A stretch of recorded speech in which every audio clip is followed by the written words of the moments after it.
What's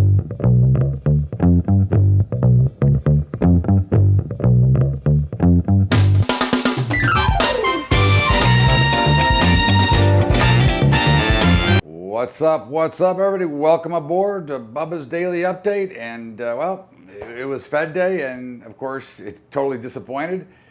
Markets were in the usual whipsaw. We had a little bit of a spike, a little bit of a rally, a little bit of a sell-off, and then all of a sudden we closed on our highs and made new highs once again in the S&P and in the Dow. The NASDAQ did not. The NASDAQ actually recovered dramatically after getting pummeled early. Came back, but still down on the day. Russell was mediocrely weak, but still up on the upside. But of course, the Fed did their job at trying to destroy free markets as much as they can. As once again, they laid out an entire game plan as to what they're going to do with the balance sheet. Left interest rates unchanged, no surprise. Still whining about the same inflation, which you cannot buy. If they had taken that $4.5 trillion and put it into the workforce, they might have inflation. But when you have the middle class that's struggling, you're not going to get inflation. And if Janet Yellen uses idiosyncratic one more time, I think I might lose my lunch. I think she used it about 13 or 14 times throughout her speech. Maybe she should have made an idiot, and it would have been better. And the bottom line is, look, the chase for yield is on. Interest rates there's going to be no hike until December. Now, one of the things they can do, which you never know with these guys, is if they're going to unwind their position, which they're talking about doing, if they start to sell a little bit too rapidly their bond position, they could push rates higher there without actually announcing an official rate hike. But at the end of the day, the markets were still slow. It was really quiet. And the S&P traded in about a 12 or 13 point range for the entire day. Considering they were down 10 at one point, I wouldn't call it real exciting. I think that it's really going to be more of the same.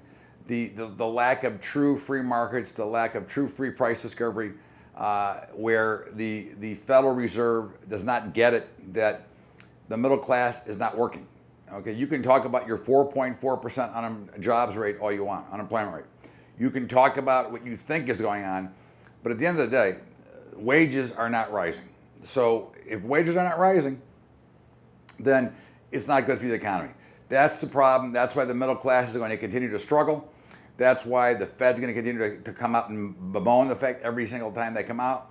In the meantime, they just don't get it. But to the markets, what this means is that you'll probably see more of the same kind of action. Gold got clobbered on the announcement. It was up like 7 or 8 and then went down like 10 before closing down 6.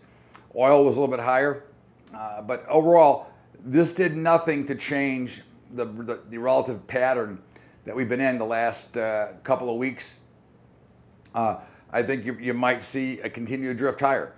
The markets themselves are still waiting, I think, for a black swan event to occur. What that's going to be, nobody knows yet. So we know it's not economic data because we also know that the Yellen put or the Fed put is going to be underneath the market, and that's one of the issues that we see continued here. More Fed manipulation. The dollar did benefit from the news. It had a major turnaround. At the end of the day, I see no reason to get too excited one way or the other.